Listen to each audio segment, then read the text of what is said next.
போய் அடியணுமா? ஏன் அந்த செவனான்னு இருக்க என்ன வந்து உங்களுக்கு? அடங்க பிள்ளை, நாய் அடங்க மாட்டேங்க.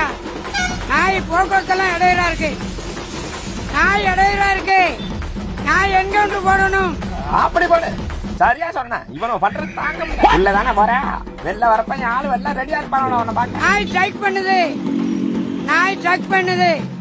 இதைய உண்மையிலே லூசு பண்ணலாம்டா மச்சான். இவன் கொண்டுடுவாங்க நம்மள போடி விளாண்டால ஏத்துறா. நாய் வந்து ட்ரக் பண்ணுது மாநகரத்துக்கு. ஏ மச்சான், ஏற்கனவே நம்மள கல்ல எடுத்து அடிக்கிறாங்களா? இவன் பேசத்த நம்மள கொண்டுடுவாங்கடா. இங்கே போடி விளாண்டா. நாய் தான் மொத குற்றவாளி. நாய் தான் மொத குற்றவாளி. டூலர்காரனை போட சொல்லுது. பெருசு நீ எல்லா மீறி போயிட்டு இருக்கா. உனக்கு அவ்வளவுதான். போக்குவரத்து இடையிலா இருக்கு. பாலத்துல போறாலாம் மறிக்கி நாய் குற்றவாளி கூண்டுல ஏத்தணும். ஆமா ஆமா செய்யலாம், எல்லாம் செய்யலாம்ப்பா. நரிக்குறனை வச்சு சுடணும் நாய. மாநகரம் சரியில்லை. இப்பதான் சரியா ஆரம்பிக்கிறான். பேசு, இப்ப பேசு. நாயை கொலை செய்ய சொல்றேன், கேட்க மாட்டேங்க. ஏனே எங்களை பார்த்தா இலக்கார புண்டமா இருக்கானா? நாயை கட்டி போட்டு வளங்க. நாய் உங்க நாய்னா லைசன்ஸ் எடுங்க. இங்க பாருங்க நாய் எப்படி படுத்து கிடக்குன்னு. போக்குவரத்துக்கு இடையூறா இருக்கு. பாலத்துக்கு போக்குவரத்துக்கு இடையூறா இருக்கு.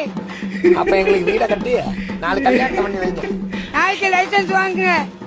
லைசன்ஸ் இல்லாத நாயெல்லாம் சுடுவோம். என்னங்க எனக்கு ஒண்ணுமே புரியல. அதுதானப்பா எனக்கும் புரியல. மாநகரம் சுட்டு தள்ளிடும். நாய் என்கவுண்டர் போட போறோம். நாய் என்கவுண்டர் போட போறோம். அதை செய்யுங்கயா. உங்க கை கால முறிஞ்சு ஒழுங்கு